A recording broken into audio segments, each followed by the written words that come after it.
참았다. 그게 맞는 거라고 생각했다. 상대가 선을 넘었을 때 불쾌함을 삼켰다. 얼굴에는 아무 일 없다는 표정을 올렸다. 속으로는 뜨거운 것이 치밀어 올랐지만 그것을 밖으로 꺼내는 순간 관계가 어그러질 것 같았다. 그래서 눌렀다. 한 번, 두 번, 셀 수 없이 많이. 그것이 성숙이라 믿었다. 어른이라면 감정을 다스려야 한다고 배웠다. 사소한 일에 반응하지 않는 것이 품격이라 여겼다. 갈등을 피하는 것이 지혜라 생각했다. 그렇게 살아왔다. 오랫동안. 그런데 이상하다. 참을수록 상대는 더 깊이 들어왔다. 한 발 물러서면 상대는 한 발 더 다가왔다. 저는 점점 뒤로 밀렸다. 어느 순간 내가 서 있던 자리가 어디였는지조차 잊어버렸다. 분명히 지키려 했던 것이 있었는데 지금 손에 남은 것이 없다. 예의 바른 것은 지혜롭지만 너무 친절한 것은 어리석다. 적당한 무례함은 때로 네가 만만한 존재가 아님을 알리는 가장 효율적인 방어 기제다. 쇼펜하우어의 말이다. 처음 이 문장을 만났을 때 어딘가 불편했다. 무례함이 방어 기제라니. 예의를 갖추는 것이 옳은 일이고 친절한 것이 좋은 일이라 배워왔는데 이 철학자는 정반대의 이야기를 하고 있었다. 너무 친절한 것은 어리석다고, 적당히 무례해야 한다고. 그런데 이상하게도 그 불편함 안에 어떤 익숙함이 있었다. 마치 오래전부터 알고 있었지만 인정하고 싶지 않았던 것을 누군가 대신 말해준 것 같은 느낌. 그래서 더 불편했는지도 모른다. 돌아보면 늘 참는 쪽이었다. 누군가 약속 시간에 늦어도 괜찮다고 말했다. 불편한 부탁을 받아도 거절하지 못했다. 상대가 무례한 말을 해도 웃어 넘겼다. 그게 관계를 지키는 방법이라 생각했다. 충고를 피하면 평화가 유지된다고 믿었다. 그런데 정말 그랬을까? 충고는 피했지만 평화가 찾아왔는지는 모르겠다. 겉으로는 조용했다. 아무 일도 일어나지 않은 것처럼 보였다. 하지만 안에서는 무언가 쌓이고 있었다. 말하지 못한 것들, 표현하지 못한 것들, 삼켜버린 감정들. 그것들이 어디로 갔겠는가? 사라진 것이 아니다. 그저 가라앉았을 뿐이다. 가라앉은 것들은 무겁다. 보이지 않는다고 없는 것이 아니다. 어느 날 문득 그 무게가 느껴질 때가 있다. 별것 아닌 일에 갑자기 화가 치밀어 오를 때, 오래된 관계가 갑자기 지겨워질 때, 이유 없이 모든 것이 버거워질 때, 그때서야 깨닫는다. 참았던 것들이 사라진 게 아니었구나. 참는 것이 미덕이라 배웠다. 어디서부터 그렇게 배웠는지는 정확히 기억나지 않는다. 아마 아주 어릴 때부터였을 것이다. 부모님이 그렇게 말씀하셨을 수도 있고 학교에서 그렇게 가르쳤을 수도 있다. 사회가 그렇게 요구했을 수도 있다. 어쨌든 어느 순간부터 참는 것은 좋은 것이 되어 있었다. 참을 잇는 자가 3번이면 살인도 면한다는 말이 있다. 참으면 복이 온다는 말도 있다. 화를 참는 사람이 어른이고 감정을 드러내는 사람은 미성숙하다는 인식이 있다. 그래서 참았다. 그것이 옳은 일이라 믿었으니까. 그런데 쇼펜하우어는 다르게 말한다. 너무 친절한 것은 어리석다고. 참는 것이 항상 지혜로운 것은 아니라고. 때로는 불쾌함을 드러내는 것이, 선을 긋는 것이, 심지어 약간의 무례함을 보이는 것이 필요하다고. 이 말이 불편하게 느껴진다면 그 불편함의 정체가 무엇인지 생각해 볼 필요가 있다. 정말로 이 말이 틀렸기 때문에 불편한 것일까? 아니면 이 말이 맞을지도 모른다는 생각 때문에 불편한 것일까? 친절한 사람이 있었다. 언제나 웃는 얼굴이었다. 누구에게나 다정했다. 부탁을 거절하는 법이 없었다. 힘든 일이 있어도 내색하지 않았다. 주변 사람들은 그를 좋은 사람이라 불렀다. 착하다고, 배려심이 깊다고, 함께 있으면 편하다고. 그런데 이상한 일이 있었다. 그렇게 좋은 사람인데 사람들은 그를 크게 존중하지 않았다. 중요한 자리에 그를 부르지 않았다. 의견을 물어보지 않았다. 그가 없어도 일은 돌아갔다. 마치 그가 있어도 되고 없어도 되는 사람인 것처럼, 투명 인간처럼. 왜 그랬을까? 그는 분명 좋은 사람이었다. 나쁜 짓을 한 적이 없다. 누구에게도 해를 끼치지 않았다. 그런데 왜 사람들은 그를 가볍게 대했을까? 왜 그의 친절은 존중으로 돌아오지 않았을까? 어쩌면 답은 간단한지도 모른다. 그는 너무 친절했다. 항상 양보했다. 언제나 물러섰다. 자신의 불편함을 드러내지 않았다. 그래서 사람들은 그를 편하게 대했다. 아니, 정확히 말하면 그를 만만하게 대했다. 그가 언제나 받아줄 것이라는 걸 알았으니까. 그가 절대 화내지 않을 것이라는 걸 알았으니까. 친절히 무기력으로 읽힌 것이다. 이것은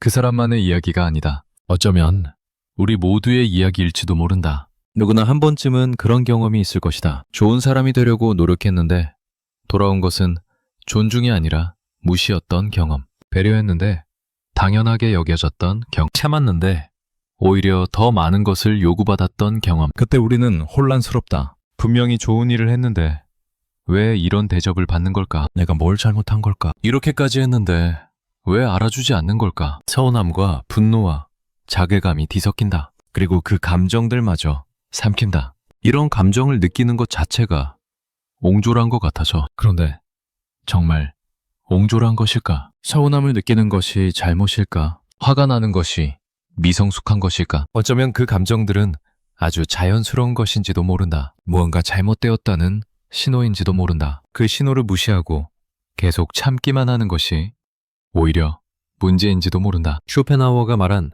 적당한 무례함이란 무엇일까?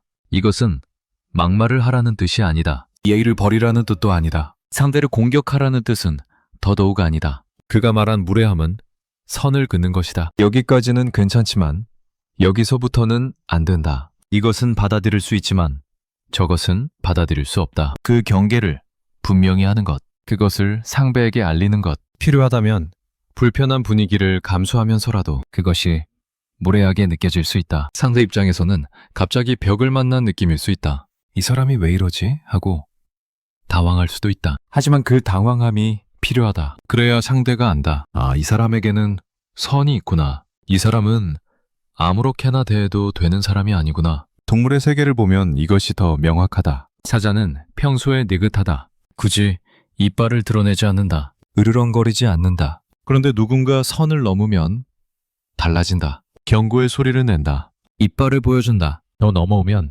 공격할 것이라는 신호를 보낸다. 그 신호가 중요하다. 사자가 늘 공격만 하는 것은 아니다. 대부분의 경우 경고만으로 충분하다. 상대가 물러나기 때문이다. 저 녀석은 건드리면 안 되겠구나 하고 판단하기 때문이다. 이빨을 보여주는 것만으로 싸움을 피할 수 있다. 그런데 만약 사자가 이빨을 보여주지 않는다면 어떻게 될까? 늘 순한 표정만 짓고 있다면, 누가 다가와도 피하기만 한다면 상대는 이 사자를 어떻게 볼까? 만만하게 볼 것이다. 약하다고 생각할 것이다. 더 가까이 다가올 것이다. 결국 공격당할 것이다. 인간관계도 크게 다르지 않다. 물론 인간은 동물처럼 이빨로 싸우지 않는다. 하지만 보이지 않는 이빨은 있다. 불쾌함을 표현하는 능력, 거절할 수 있는 능력, 선을 긋고 지킬 수 있는 능력. 그것이 인간관계에서의 이빨이다. 그 이빨을 한 번도 보여주지 않으면 상대는 당신에게 이빨이 없다고 생각한다. 당신이 이빨을 숨기고 있는 것인지 원래 없는 것인지 알 수 없다. 그래서 점점 더 가까이 온다. 점점 더 선을 넘는다. 당신이 물지 않을 것이라고 확신하기 때문이다. 여기서 중요한 질문이 생긴다. 나는 이빨을 숨기고 있는 것일까?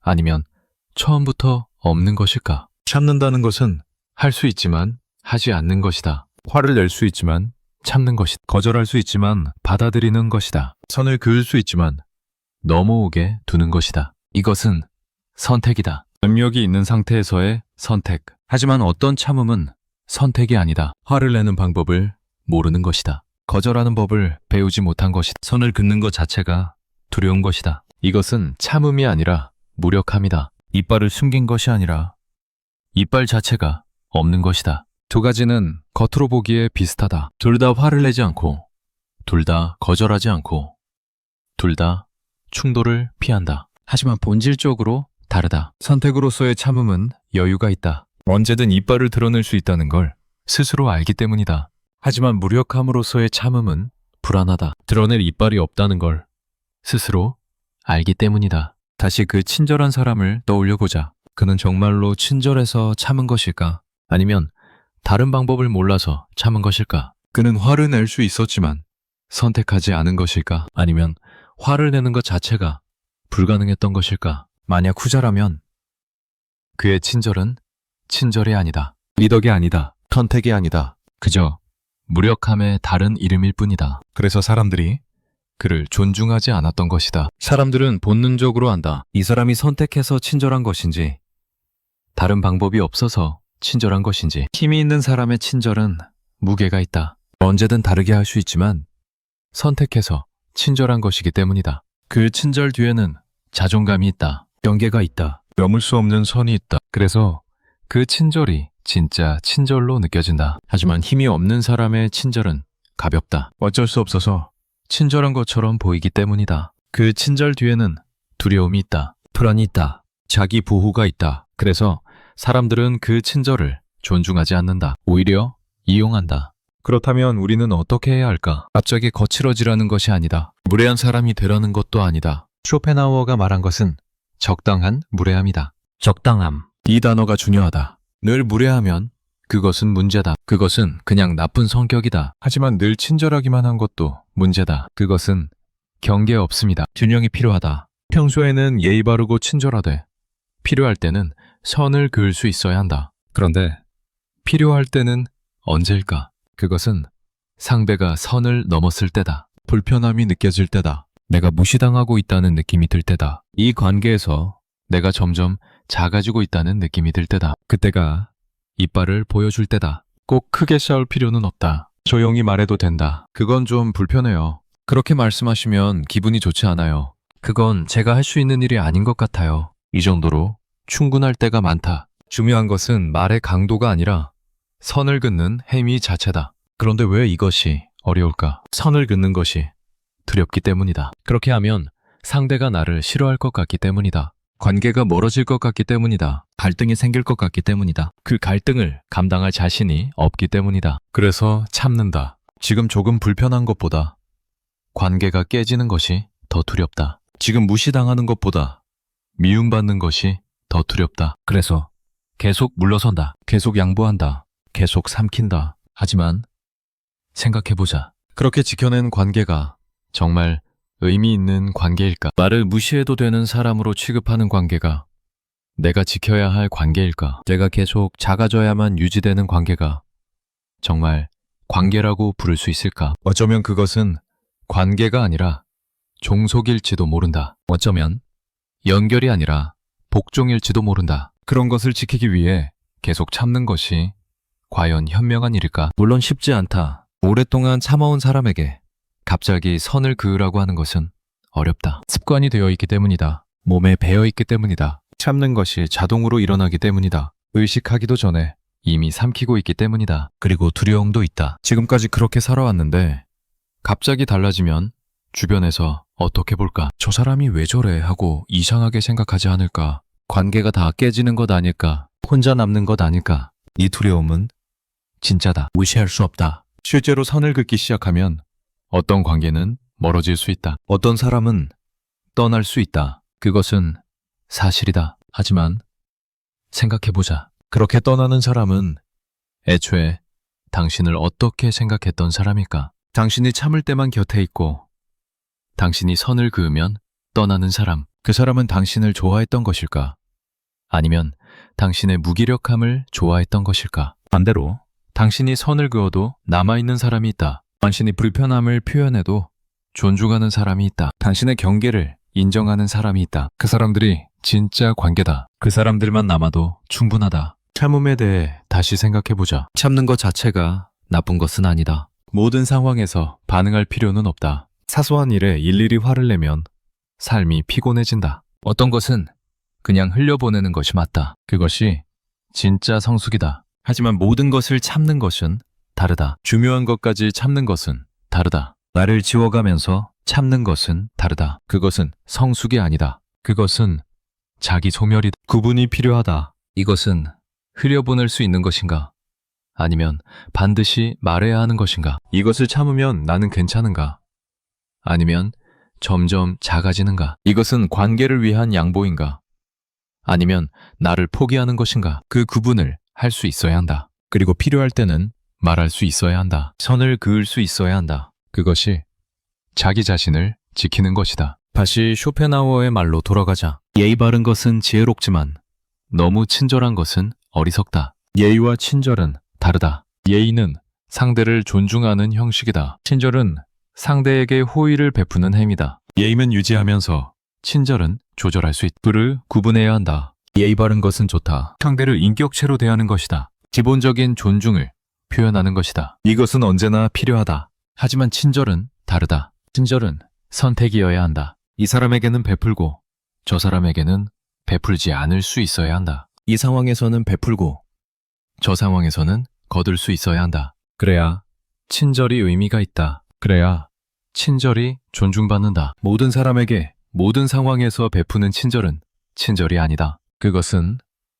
습관이다. 반사작용이다. 자기 보호 기제다. 그래서 가볍게 취급당한다. 적당한 무례함이란 결국 자기 존중이다. 나는 아무렇게나 대해도 되는 사람이 아니라는 것. 나에게도 선이 있다는 것. 그 선을 넘으면 나는 반응할 것이라는 것. 그것을 상대에게 알리는 것이다. 그것이 무례하게 느껴질 수 있다. 상대 입장에서는 불편할 수 있다. 하지만 그 불편함은 당신이 책임질 것이 아니다. 상대가 선을 넘은 것이 원인이다. 당신은 그저 반응한 것뿐이다. 사냥개들은 만만한 존재를 문다. 이빨이 없다고 생각되는 존재를 공격한다. 반격하지 않을 것 같은 존재를 괴롭힌다. 그것이 자연의 법칙이고 인간 사회도 크게 다르지 않다. 그래서 가끔은 이빨을 드러내야 한다. 항상 드러내고 있을 필요는 없다. 하지만 가지고 있다는 것을, 필요하면 쓸 수 있다는 것을 상대가 알게 해야 한다. 그래야 사냥개들이 함부로 달려들지 않는다.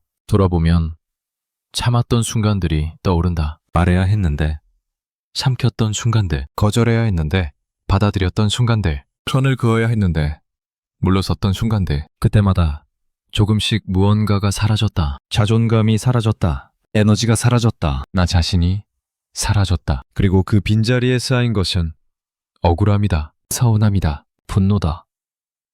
자괴감이다. 왜 나만 이런 대접을 받는 걸까? 왜 나는 늘 손해보는 걸까? 왜 좋은 사람이 되려 했는데 이 모양일까? 그 감정들이 정당하다. 당신이 옹졸한 것이 아니다. 예민한 것이 아니다. 이상한 것이 아니다. 그 감정들은 무언가 잘못되었다는 신호다. 지금까지의 방식이 당신을 지켜주지 못했다는 신호다. 다른 방식이 필요하다는 신호다. 선을 지키려 했는데 왜 항상 밀려나 있었을까? 이 질문 앞에서 잠시 멈춰보자. 답을 찾으려 하지 말고 질문 자체와 함께 머물러 보자. 지키려 했던 선, 밀려난 자리, 그 사이에서 무슨 일이 일어났는지, 어쩌면 선을 지키려 한 방식이 문제였는지도 모른다. 선을 지키는 방법이 참는 것이었기 때문에, 상대가 넘어와도 반응하지 않는 것이었기 때문에, 그것은 선을 지키는 것이 아니다. 선이 있다는 것을 알리지 않으면 상대는 선이 없다고 생각한다. 그래서 계속 들어온다.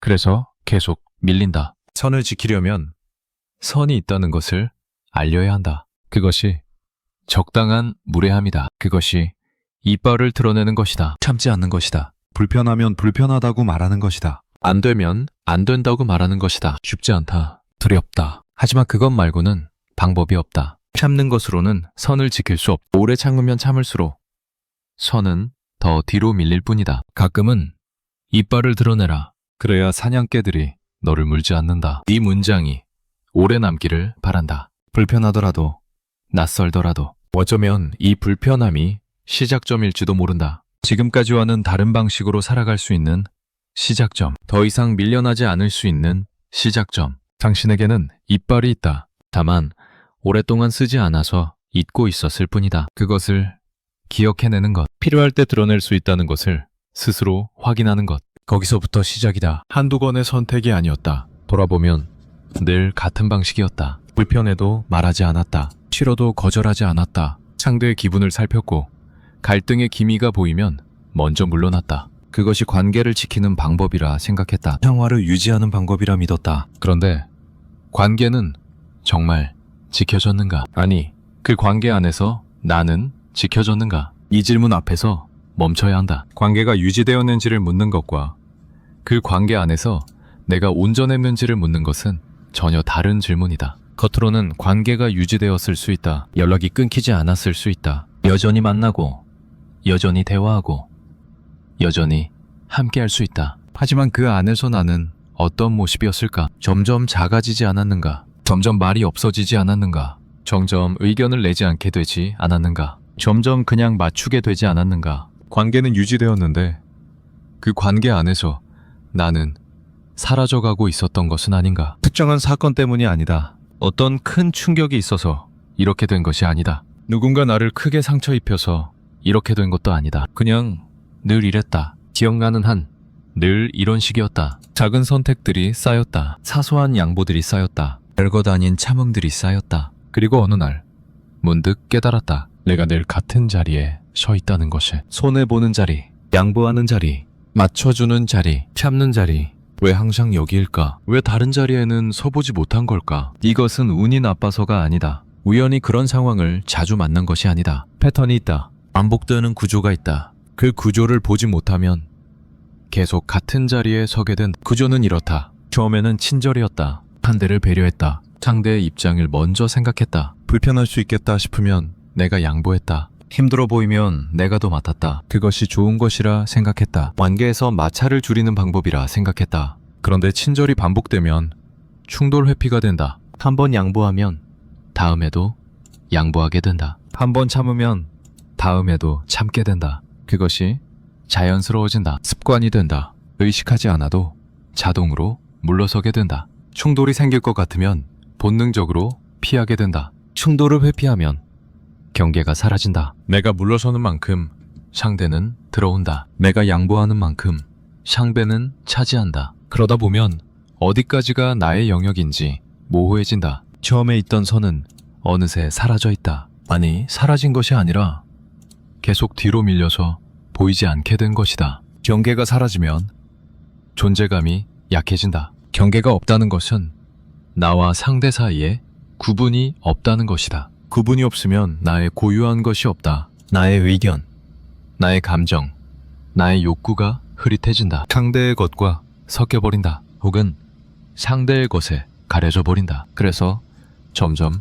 투명해진다. 점점 없는 사람처럼 된다. 이 구조를 다른 각도에서 보자. 나의 의도는 무엇이었을까? 배려였다. 친절이었다. 상대를 불편하게 하고 싶지 않았다. 관계를 좋게 유지하고 싶었다. 갈등 없이 평화롭게 지내고 싶었다. 이것이 나의 의도였다. 그런데 상대에게 전달된 것은 무엇이었을까? 상대는 나의 의도를 읽지 못한다. 상대가 보는 것은 나의 행동이다. 나의 행동은 무엇이었나? 양보하는 것, 물러서는 것, 거절하지 않는 것, 불편해도 말하지 않는 것. 상대는 이것을 어떻게 해석했을까? 이 사람은 밀어도 된다. 상대가 의식적으로 그렇게 생각한 것이 아닐 수 있다. 악의가 있었던 것이 아닐 수 있다. 하지만 무의식적으로 그런 신호를 받아들였다. 이 사람은 거절하지 않는다. 이 사람은 화내지 않는다. 이 사람은 아무리 밀어도 밀린다. 그래서 더 밀었다. 더 요구했다.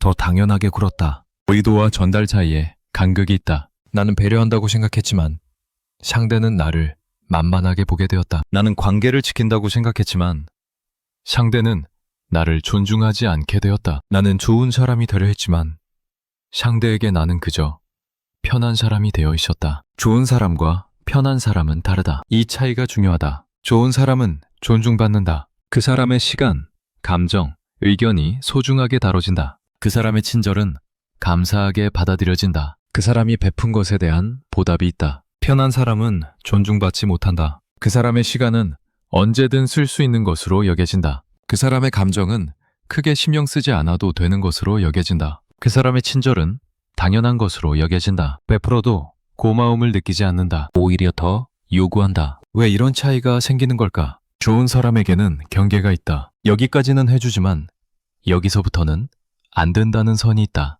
그래서 그 사람의 친절은 선택으로 느껴진다. 해줄 수도 있고 안 해줄 수도 있는데 해주는 것으로 느껴진다. 그래서 감사하게 된다. 편한 사람에게는 경계가 없다. 어디까지 해주는지 알 수 없다. 아니, 어디까지든 해줄 것처럼 보인다. 그래서 그 사람의 친절은 당연한 것으로 느껴진다. 원래 이 사람은 이렇게 하는 사람으로 여겨진다. 선택이 아니라 본성으로 여겨진다. 그래서 감사하지 않게 된다. 여기서 억울함이 생긴다. 나는 분명히 좋은 의도로 했는데 왜 이런 대접을 받는 걸까? 나는 진심으로 상대를 생각했는데 왜 나를 이렇게 가볍게 대하는 걸까? 베풀었는데 왜 감사를 모르는 걸까? 배려했는데 왜 당연하게 여기는 걸까? 이 억울함은 정당하다. 느끼는 것 자체가 잘못된 것이 아니다. 하지만 억울함에만 머물면 같은 상황이 반복된다. 왜 이런 일이 일어나는지 구조를 봐야 한다. 내 의도가 아니라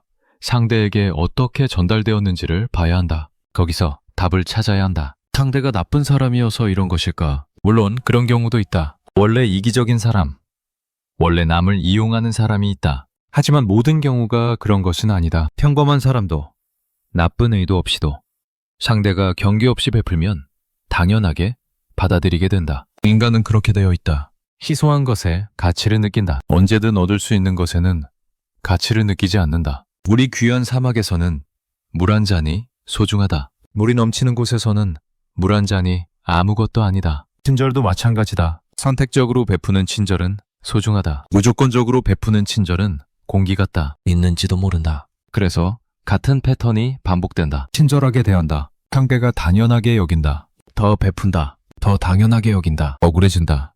하지만 말하지 않는다. 참는다. 상대는 눈치채지 못한다. 더 요구한다. 더 억울해진다. 더 참는다. 이 바퀴가 계속 돈다. 어디서 끊어야 하는지 모른다. 아니, 알면서도 끊지 못한다. 끊으면 갈등이 생길 것 같아서, 관계가 깨질 것 같아서, 나쁜 사람이 될 것 같아서, 그래서 계속 돌린다. 지쳐가면서도 계속 돌린다. 그런데 잠깐, 누가 이 바퀴를 돌리고 있는 걸까? 상대일까? 아니다. 나다. 내가 친절을 베풀고, 내가 참고, 내가 말하지 않는다. 상대는 그저 반응할 뿐이다. 내가 주는 것을 받을 뿐이다. 내가 만든 공간으로 들어올 뿐이다. 바퀴를 돌리는 것은 나다. 이 사실이 불편할 수 있다. 마치 내 잘못이다 라고 말하는 것처럼 들릴 수 있다. 하지만 그런 뜻이 아니다. 잘잘못을 따지려는 것이 아니다. 다만 구조를 정확히 보자는 것이다. 바퀴를 돌리는 것이 나라면 멈출 수 있는 것도 나라는 뜻이다. 상대가 바꾸기를 기다릴 필요가 없다는 뜻이다. 한 가지 장면을 떠올려 보자. 여러 사람이 함께 무언가를 정해야 하는 상황이 있다. 어디서 만날지, 무엇을 할지, 언제로 할지 각자 의견이 있다. 누군가는 강하게 자기 의견을 말한다. 누군가는 조용히 따른다. 조용히 따르는 사람은 어떤 마음일까? 솔직히 자기 의견이 있었을 수 있다. 다른 곳이 더 좋았을 수 있다. 다른 시간이 더 편했을 수 있다. 하지만 말하지 않았다. 굳이 충돌하고 싶지 않았다. 어차피 큰일도 아니니까. 그냥 맞추면 되니까. 한 번은 괜찮다. 두 번도 괜찮다. 하지만 이것이 10번, 20번 반복되면 어떻게 될까? 어느새 그 사람은 의견 없는 사람이 된다. 뭐든 괜찮은 사람이 된다. 아무도 그 사람에게 먼저 의견을 묻지 않는다. 어차피 맞출 테니까, 어차피 따를 테니까. 그리고 그 사람은 점점 지친다. 왜 아무도 내 의견은 안 물어보지? 왜 늘 남들이 정한 대로 따라가야 하지? 왜 내가 원하는 건 한 번도 안 하지? 억울해진다. 하지만 말하지 않는다. 말해봤자 분위기만 이상해질 것 같다. 예민한 사람 취급받을 것 같다. 그래서 참는다. 이 사람이 나쁜 사람들을 만난 것일까? 그럴 수도 있고 아닐 수도 있다. 하지만 더 중요한 것은 이 사람이 자신의 의견을 말하지 않았다는 것이다. 처음에 한두 번 양보했을 때 거기서 멈췄어야 했다. 이번엔 내가 양보했으니 다음엔 내 의견대로 하자고 말했어야 했다. 아니면 처음부터 나는 이게 좋은데 라고 말했어야 했다. 말하지 않으면 아무도 모른다. 사람들은 생각보다 타인의 마음을 잘 모른다. 겉으로 괜찮아 보이면 괜찮은 줄 안다. 웃고 있으면 기분 좋은 줄 안다. 따라오면 동의하는 줄 안다. 속으로 무슨 생각을 하는지, 어떤 감정인지 말하지 않으면 모른다. 그래서 참는 사람은 손해를 본다. 속으로는 불만이 쌓이는데 상대는 전혀 모른다. 상대 입장에서는 잘 지내고 있다고 생각한다. 문제가 없다고 생각한다. 그러다가 어느 날 갑자기 관계가 틀어지면 당황한다. 갑자기 왜 그래? 무슨 일 있어? 사실 갑자기가 아니었다. 오래전부터 쌓여 있었다. 다만 말하지 않았을 뿐이다. 왜 말하지 않았을까? 여러 이유가 있다. 갈등이 두려웠다. 분위기를 망치고 싶지 않았다. 예민한 사람으로 보이기 싫었다. 큰일도 아닌데 굳이 하는 생각이 있었다. 상대가 알아서 알아차려 주기를 바랐다. 말하지 않아도 믿겨주기를 바랬다. 하지만 사람은 말하지 않으면 모른다. 이것은 냉정한 사실이다. 아무리 가까운 사이라도, 아무리 오래 알았어도 말하지 않으면 모른다. 믿겨주기를 바라는 것은 아름다운 기대이지만 현실에서는 잘 작동하지 않는다. 기대가 충족되지 않으면 서운해지고 서운함이 쌓이면 관계가 멀어진다. 그러니 말해야 한다. 불편하면 불편하다고, 싫으면 싫다고, 원하는 것이 있으면 있다고. 그것이 이기적인 것이 아니다. 그것이 관계를 망치는 것이 아니다. 오히려 그래야 관계가 오래간다. 서로의 경계를 알아야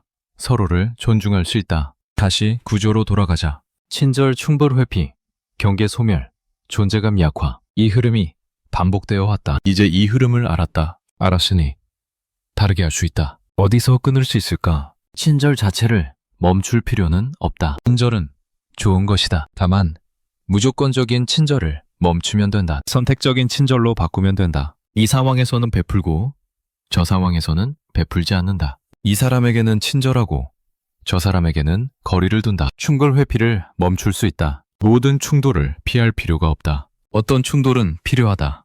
어떤 충돌은 관계를 더 건강하게 만든다. 갈등을 통해 서로의 경계를 확인하고 그 경계를 존중하게 된다. 갈등을 피하면 표면적 평화는 유지되지만 진짜 관계는 만들어지지 않는다. 경계를 만들 수 있다. 여기까지는 괜찮고 여기서부터는 안 된다는 선을 그을 수 있다. 처음에는 어색할 수 있다. 상대가 당황할 수 있다. 하지만 그 당황함은 일시적이다. 시간이 지나면 상대도 그 선을 인식하게 된다. 그리고 그 선을 존중하게 된다. 이것이 어려운 이유가 있다. 오랫동안 이런 패턴으로 살아왔기 때문이다. 몸에 배어있기 때문이다. 의식하지 않아도 자동으로 그렇게 하게 되기 때문이다. 양보하는 것, 물러서는 것, 참는 것이 기본값으로 설정되어 있다. 기본값을 바꾸는 것은 쉽지 않다. 의식적으로 노력해야 한다. 매 순간 선택해야 한다. 여기서 양보할 것인가, 말할 것인가, 참을 것인가, 표현할 것인가. 처음에는 에너지가 많이 든다. 익숙하지 않기 때문이다.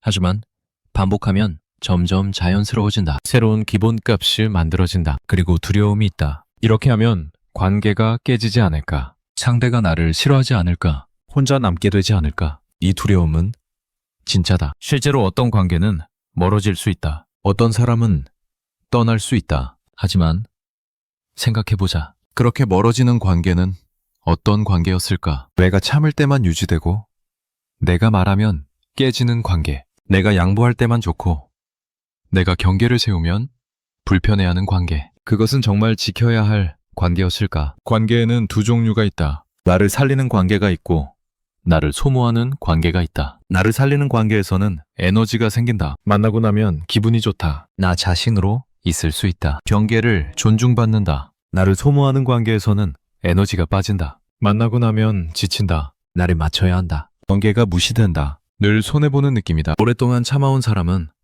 소모하는 관계를 많이 유지하고 있을 가능성이 높다. 왜냐하면 떠나지 않기 때문이다. 불편해도 참기 때문이다. 상대가 선을 넘어도 말하지 않기 때문이다. 그래서 그런 관계가 유지된다. 그래서 그런 사람들이 주변에 남는다. 경계를 세우기 시작하면 관계가 정리된다. 소모하는 관계는 멀어진다. 살리는 관계는 남는다. 수가 줄어들 수 있다. 하지만 질이 좋아진다. 남은 관계가 더 건강해진다. 그 안에서 나는 더 온전해진다. 좋은 사람이 되려 했다. 그것이 잘못된 것은 아니다. 좋은 사람이 되고 싶다는 욕구는 자연스럽다. 사랑받고 싶고 인정받고 싶고 소속되고 싶은 마음 누구에게나 있다. 문제는 좋은 사람의 정의였다. 좋은 사람이 되려면 양보해야 한다고 생각했다. 참아야 한다고 생각했다. 갈등을 피해야 한다고 생각했다. 상대를 불편하게 하면 안 된다고 생각했다. 이것이 좋은 사람의 조건이라 믿었다. 하지만 이것은 좋은 사람의 조건이 아니다. 이것은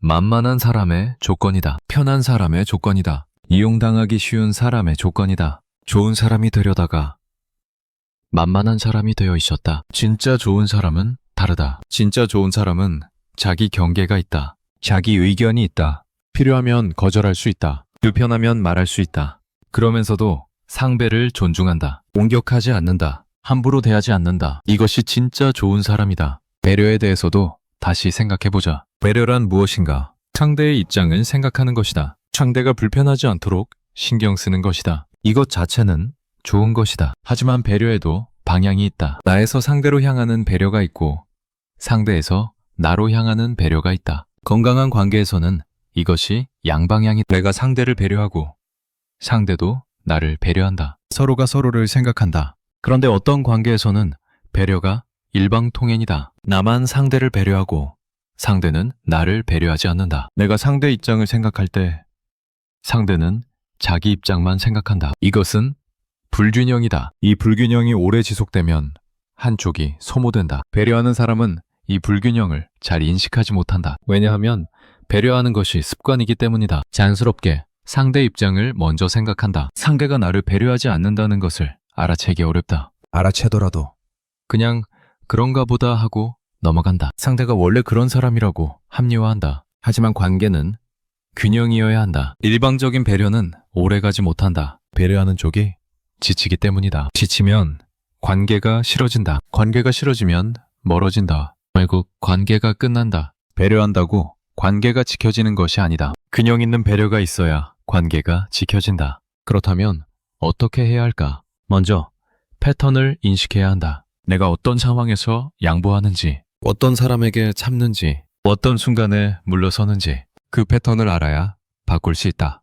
다음으로 작은 것부터 시작해야 한다. 갑자기 모든 것을 바꿀 필요는 없다. 작은 것부터 연습하면 된다. 사소한 의견을 말해보는 것, 작은 부탁을 거절해보는 것, 불편한 것을 가볍게 표현해보는 것. 이런 작은 연습이 쌓이면 큰 것도 할 수 있게 된다. 그리고 결과를 관찰해야 한다. 내가 의견을 말했을 때 상대가 어떻게 반응하는지, 거절했을 때 관계가 어떻게 되는지, 경계를 세웠을 때 상대가 어떻게 대하는지, 이것을 관찰하면 내 두려움이 실제인지 아닌지 알 수 있다. 대부분의 경우 두려움보다 결과가 낫다. 의견을 말해도 관계가 깨지지 않는다. 거절해도 상대가 나를 미워하지 않는다. 경계를 세워도 혼자 남지 않는다.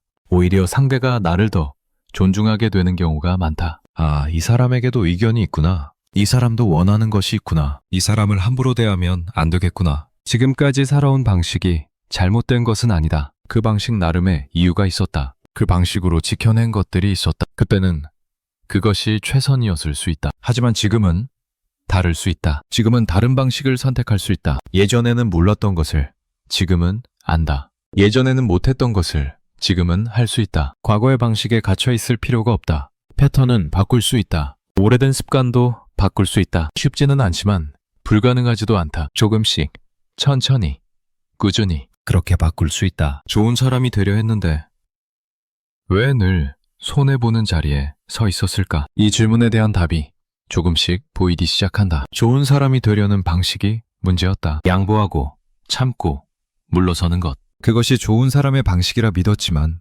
실제로는 만만한 사람의 방식이었다. 손해보는 자리는 내가 선택한 자리였다. 의식적으로 선택한 것은 아니다. 하지만 매번 양보하고 매번 물러서면서 자연스럽게 그 자리로 가게 되었다. 상대가 밀어서 간 것이 아니다. 내가 알아서 물러난 것이다. 그렇다면 다른 자리로 갈 수도 있다. 양보하지 않으면 된다. 물러서지 않으면 된다. 내 자리를 지키면 된다. 처음에는 어색할 것이다. 주변이 당황할 수도 있다. 하지만 그것은 일시적이다. 시간이 지나면 새로운 균형이 잡힌다. 그 균형 안에서 나는 더 온전해진다. 이 패턴을 보는 것이 첫걸음이다. 보이지 않으면 바꿀 수 없다. 인식하지 못하면 반복된다. 이제 봤다. 친절이 어떻게 충돌 회피가 되고, 충돌 회피가 어떻게 경계 소멸이 되고, 경계 소멸이 어떻게 존재감 약화가 되는지 이 구조를 봤다. 구조를 보면 어디를 건드려야 하는지 알게 된다. 친절 자체가 문제가 아니라 무조건적인 친절이 문제라는 것을 알게 된다. 충돌을 피하는 것 자체가 문제가 아니라 모든 충돌을 피하는 것이 문제라는 것을 알게 된다. 경계가 없는 것이 문제라는 것을 알게 된다. 이제 다르게 할 수 있다. 오래 걸릴 수 있다. 실수할 수도 있다. 예전 방식으로 돌아갈 때도 있을 것이다. 하지만 방향은 알았다. 방향을 알면 천천히라도 갈 수 있다. 좋은 사람이 되고 싶다면 먼저 나를 지키는 사람이 되어야 한다. 나를 지키지 못하면서 좋은 사람이 될 수는 없다. 나를 소모하면서 좋은 관계를 유지할 수는 없다. 나의 경계가 있어야 그 안에서 진짜 친절을 베풀 수 있다. 나의 에너지가 있어야 그것을 나눌 수 있다. 손해보는 자리에서 벗어나려면 그 자리를 만든 습관을 바꿔야 한다. 양보하는 습관, 참는 습관, 물러서는 습관. 그 습관들이 나를 그 자리로 데려갔다. 습관을 바꾸면 자리도 바뀐다. 어렵지만 불가능하지 않다. 오래 걸리지만 변화는 온다. 조금씩, 한 걸음씩 그렇게 가면 된다. 이것은 성격의 문제가 아니다. 특별히 소심해서 그런 것이 아니다. 유독 착해서 그런 것도 아니다. 개인의 성향으로 설명되지 않는다. 더 깊은 곳에 뿌리가 있다. 인간이 오랫동안 믿어온 것, 배워온 것, 당연하게 여겨온 것. 거기에 불의가 있다. 인간은 오랫동안 좋은 사람이 되라고 배워왔다. 어릴 때부터 들어왔다. 착하게 살아야 한다고. 양보하는 것이 아름다운 것이라고. 참는 것이 어른스러운 것이라고. 화를 내면 안 된다고. 갈등을 일으키면 안 된다고. 이 가르침은 어디에나 있었다. 가정에서, 학교에서, 사회에서 수천 년 동안 전해져온 것들이다. 틀린 말은 아니다. 양보가 필요할 때가 있다. 참아야 할 때가 있다. 갈등을 피하는 것이 지혜로울 때가 있다. 모든 상황에서 자기 주장만 하는 것은 문제다. 사회가 유지되려면 어느 정도의 양보와 타협이 필요하다. 그래서 이 가르침이 존재한다. 그래서 이 가르침이 전해져 왔다. 하지만 그 가르침에는 빠진 문장이 있다. 참는 것이 미덕이라 배웠다. 그런데 어떤 참음이 미덕인지는 배우지 못했다. 양보하는 것이 품격이라 배웠다. 그런데 어떤 양보가 품격인지는 배우지 못했다. 무조건 참으라고 했다. 무조건 양보하라고 했다. 조건이 빠져 있었다. 그래서 혼란이 생겼다. 참았는데 손해만 봤다. 양보했는데 무시당했다. 착하게 살았는데 만만하게 여겨졌다. 가르침대로 했는데 결과가 다르다. 뭐가 잘못된 걸까? 내가 부족한 걸까? 더 참아야 하는 걸까? 더 양보해야 하는 걸까? 아니다. 가르침이 불완전했던 것이다. 중요한 조건이 빠져 있었던 것이다. 그 조건을 알지 못하면 참음이 무력함이 되고 양보가 굴복이 된다. 이빨을 가진 존재가 이빨을 쓰지 않는 것이 온화함이다. 이 문장을 천천히 읽어보자. 이빨이 있다. 물 수 있다. 공격할 수 있다. 그런데 쓰지 않는다. 선택해서 쓰지 않는다. 이것이 온화함이다. 힘이 있는 상태에서의 자제. 할 수 있지만 하지 않는 것. 그것이 진짜 온화함이다. 이빨이 없는 존재가 물지 않는 것은 다르다. 물고 싶어도 못 문다. 공격하고 싶어도 못한다. 이빨이 없으니까, 힘이 없으니까. 이것은 온화함이 아니다. 선택이 아니다. 그냥 무력함이다. 다른 방법이 없어서 그런 것이다. 겉으로는 같아 보인다. 둘 다 물지 않는다. 둘 다 공격하지 않는다. 둘 다 조용하다. 하지만 본질은 완전히 다르다. 하나는 선택이고 하나는 무력함이다. 하나는 존중받고 하나는 무시당한다. 이 구분이 왜 중요한가? 사람들은 본능적으로 이 차이를 감지하기 때문이다. 의식적으로 분석하지 않아도 느낀다. 이 사람은 힘이 있는데 쓰지 않는 것인지 아니면 힘 자체가 없는 것인지 그것을 느낀다. 힘이 있는 사람의 온화함에는 무게가 있다. 그 사람이 친절하면 그 친절이 진짜로 느껴진다. 선택해서 친절한 것이기 때문이다. 그 사람이 양보하면 그 양보가 감사하게 느껴진다. 해줄 수도 있고 안 해줄 수도 있는데 해주는 것이기 때문이다. 그래서 존중하게 된다. 힘이 없는 사람의 온화함에는 무게가 없다. 그 사람이 친절해도 어쩔 수 없어서 친절한 것처럼 느껴진다. 그 사람이 양보해도 당연한 것처럼 느껴진다. 다른 방법이 없으니까 그러는 것 같다. 그래서 존중하지 않게 된다. 무의식적으로 가볍게 대하게 된다. 이것이 현실이다. 불공평하다고 느껴질 수 있다. 같은 행동인데 왜 다르게 대우받는가? 하지만 이것이 인간관계의 구조다. 팀의 유무가 행동의 의미를 바꾼다. 선택의 유무가 가치를 결정한다. 그렇다면 선함이란 무엇인가? 선하다는 것은 무엇을 의미하는가? 남에게 해를 끼치지 않는 것인가? 친절하게 대하는 것인가? 양보하고 배려하는 것인가? 그것만으로 선함이 되는가? 선함에는 조건이 있다. 선택할 수 있는 힘이 있을 때만 선함이 된다. 다른 방법이 있는데 그 방법을 선택하지 않을 때 그것이 선함이다. 해칠 수 있는데 해치지 않을 때, 거절할 수 있는데 받아줄 때, 화낼 수 있는데 참을 때 선택이 있어야 선함이 된다. 선택이 없으면 선함이 아니다. 해칠 힘이 없어서 해치지 않는 것은 선함이 아니다. 거절할 용기가 없어서 받아주는 것은 선함이 아니다. 화낼 수 없어서 참는 것은 선함이 아니다. 그것은 그냥 무력함이다. 약함이다. 선함과 약함은 다르다. 많은 사람이 이것을 혼동한다. 자신이 선하다고 생각한다. 남에게 해를 끼치지 않으니까, 친절하게 대하니까, 양보하니까. 하지만 그것이 선택인지 아닌지를 묻지 않는다. 다른 방법이 있었는지를 묻지 않는다. 그래서 자신의 무력함을 선함으로 포장하게 된다. 그리고 선함이 왜 보상받지 못하는지 의아해한다. 이 착각은 어디서 오는가? 가르침이 불완전했기 때문이다. 참으라고 했지. 언제 참아야 하는지는 가르치지 않았다. 양보하라고 했지. 어떤 양보가 의미 있는지는 가르치지 않았다. 선하게 살라고 했지.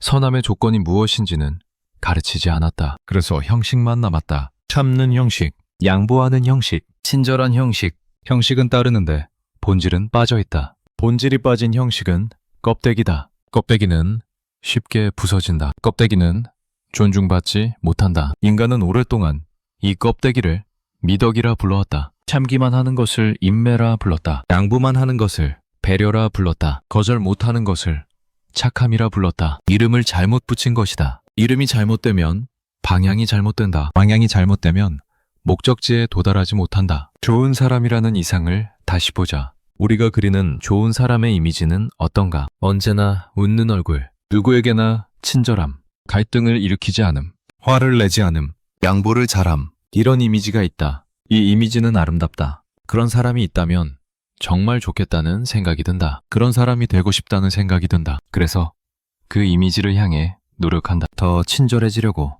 더 참으려고, 더 양보하려고. 하지만 이 이미지에는 숨겨진 것이 있다. 그 좋은 사람이 치르는 대가가 보이지 않는다. 참으면서 쌓이는 것들이 보이지 않는다. 양보하면서 잃어가는 것들이 보이지 않는다. 친절하면서 소모되는 것들이 보이지 않는다. 이미지는 결과만 보여주고 과정은 감춘다. 그래서 그 이미지를 따르다가 지친다. 겉으로는 좋은 사람이 되었는데 안에서는 무언가가 무너져간다. 웃고 있는데 웃고 싶지 않다. 친절하게 대하는데 친절하고 싶지 않다. 양보하는데 양보하고 싶지 않다. 겉과 안이 따로 논다. 이 괴리가 커지면 어느 날 터진다. 갑자기 모든 것이 싫어진다. 갑자기 모든 관계가 버겁다. 번아웃이 온다. 좋은 사람이라는 이상에는 대가가 있다. 그 대가를 알고 선택하면 괜찮다. 이 정도의 소모는 감수할 수 있다. 이 관계를 위해서라면 이 정도는 괜찮다.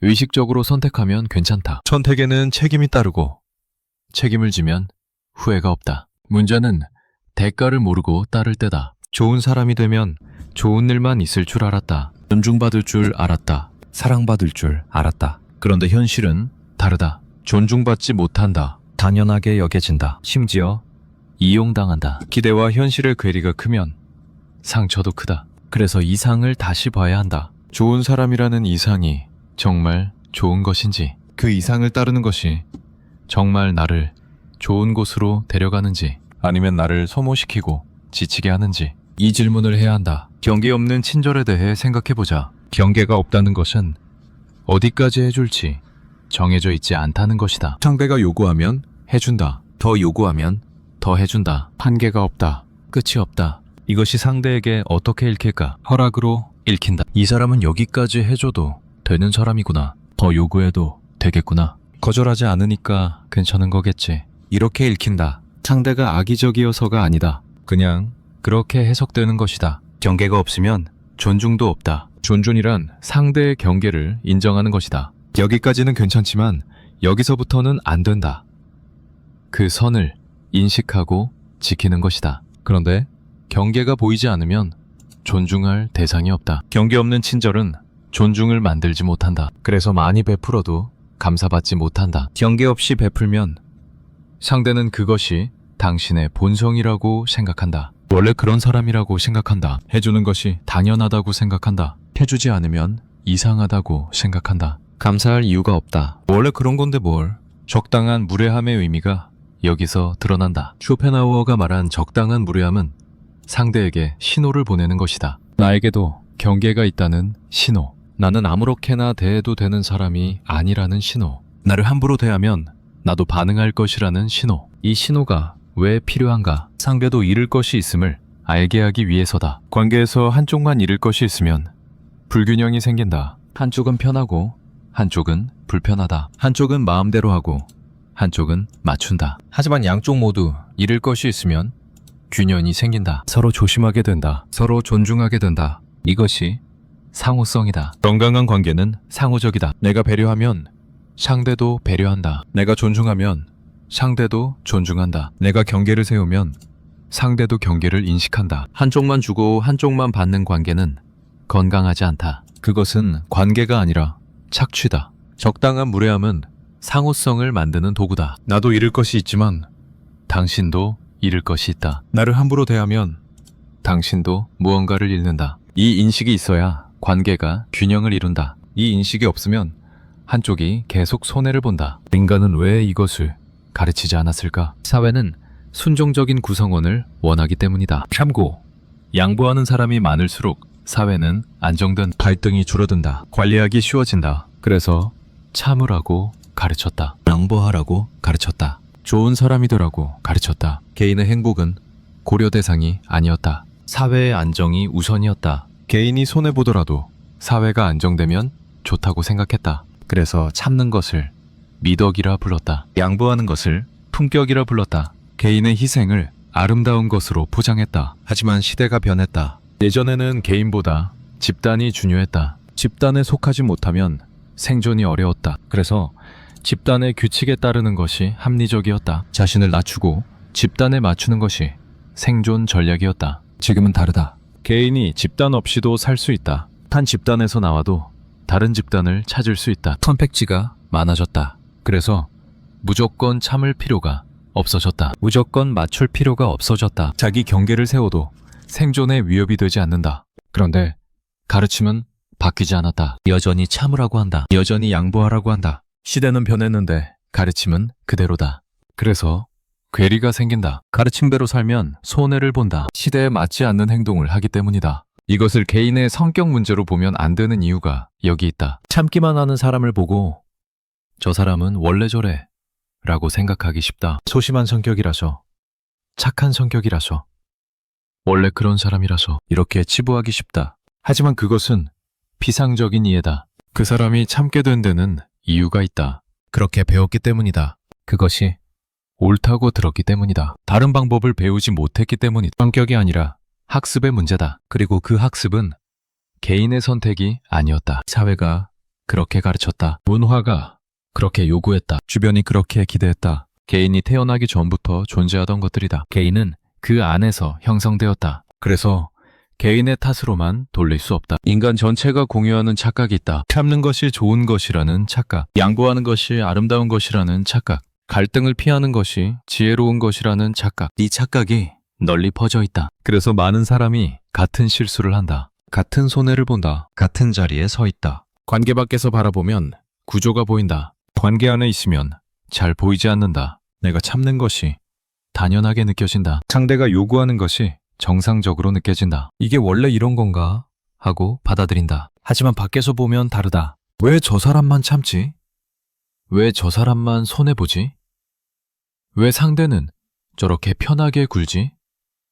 구조가 보인다. 불균형이 보인다. 문제가 보인다. 그래서 때때로 밖으로 나와야 한다. 관계 안에만 있으면 관계가 전부인 것처럼 느껴진다. 이 관계를 잃으면 안 된다는 두려움이 커진다. 그래서 더 참게 된다. 더 맞추게 된다. 악순환이 반복된다. 밖으로 나와서 보면 그 관계가 전부가 아니라는 것을 알게 된다. 이 관계가 없어도 살 수 있다는 것을 알게 된다. 그래서 두려움이 줄어든다. 두려움이 줄어들면 경계를 세울 수 있다. 경계를 세우면 관계가 바뀐다.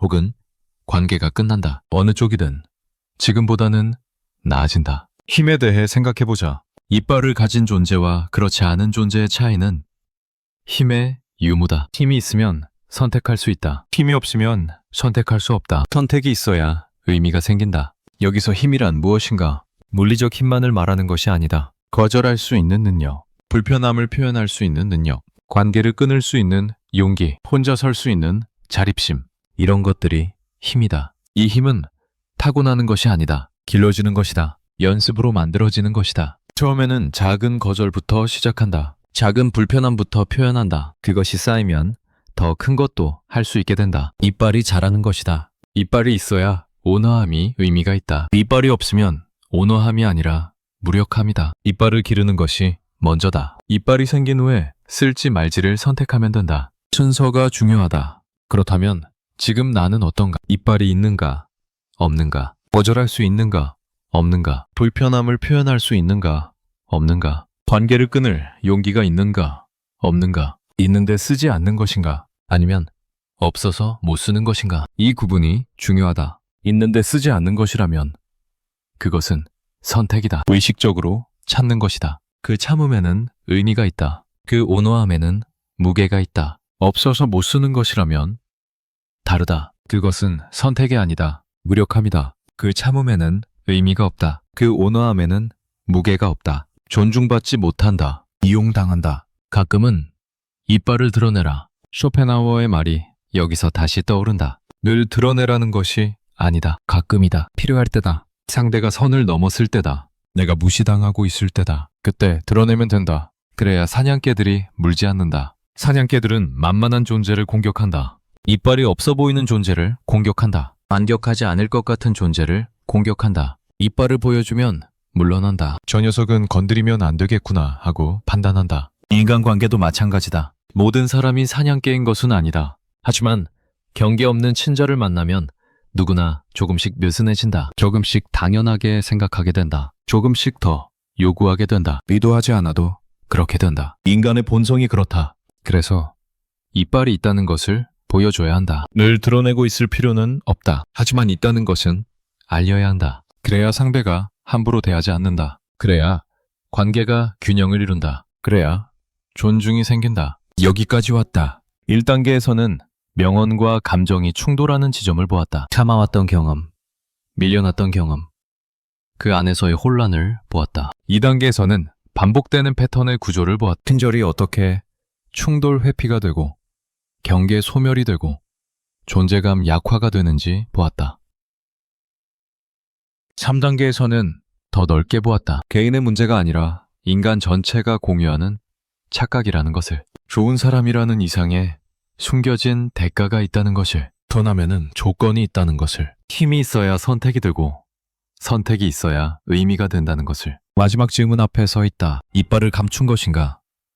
아니면 처음부터 없었던 것인가? 이 질문이 불편하다면 그 불편함을 느껴보자. 왜 불편한가? 답을 모르기 때문인가? 아니면 답을 알지만 인정하고 싶지 않기 때문인가? 감춘 것이라면 꺼내면 된다. 있는 것을 쓰지 않은 것이니까. 의식적으로 쓰지 않기로 한 것이니까. 의식적으로 쓰기로 결정하면 된다. 어렵지 않다. 이미 있으니까. 없는 것이라면 길러야 한다. 없는 것을 있다고 할 수는 없다. 먼저 인정해야 한다. 나에게는 이빨이 없었구나. 거절할 힘이 없었구나. 표현할 능력이 없었구나. 인정하고 나서 기르면 된다. 시간이 걸린다. 하지만 불가능하지 않다. 중요한 것은 정확히 아는 것이다. 감춘 것인지 없는 것인지 그것을 알아야 다음 걸음이 정해진다. 모호하게 두면 같은 자리에 머문다. 분명히 해야 움직일 수 있다. 참는 것이 미덕이라 배웠다. 그런데 어떤 참음은 미덕이 아니었다. 양보하는 것이 품격이라 배웠다. 그런데 어떤 양보는 품격이 아니었다. 좋은 사람이 되라고 배웠다. 그런데 좋은 사람이 되려다 만만한 사람이 되었다. 가르침이 불완전했다. 빠진 문장이 있었다. 그 문장을 이제 안다. 이빨이 있어야 온화함이 된다. 선택할 수 있어야 선함이 된다. 경계가 있어야 친절이 의미가 있다. 이것을 이제 안다. 알았으니 달라진다. 바로 달라지지 않을 수 있다. 오랜 습관은 쉽게 바뀌지 않는다. 오래된 두려움은 쉽게 사라지지 않는다. 하지만 아는 것과 모르는 것은 다르다. 알면 의식하게 된다. 의식하면 선택하게 된다. 선택이 쌓이면 변화가 온다. 이빨을 감춘 것인가? 아니면 처음부터 없었던 것인가? 이 질문을 안고 가자. 답을 서두르지 말자. 쉽게 대답하지 말자. 오래 품고 있자. 질문이 익숙해질 때까지, 질문이 나를 바꿀 때까지. 어쩌면 답은 중요하지 않을 수 있다. 감춘 것이든 없는 것이든 결국 해야 할 일은 같다. 이빨을 드러내는 것, 경계를 세우는 것, 자신을 지키는 것. 방향은 같다. 출발점이 다를 뿐이다. 가끔은 이빨을 드러내라. 그래야 사냥개들이 물지 않는다. 이 문장이 오래 남기를. 그리고 언젠가 이 문장이 필요 없어지기를. 이빨을 드러내는 것이 자연스러워지는 날이 오기를. 경계를 세우는 것이 단연해지는 날이 오기를. 그때가 되면 이 문장은 잊혀도 된다. 몸이 기억하고 있을 테니까. 그때까지 이 질문을 안고 간다. 이빨을 감춘 것인가? 아니면 처음부터 없었던 것인가? 우리는 알고 있었다. 다만 모른 척 했을 뿐이다.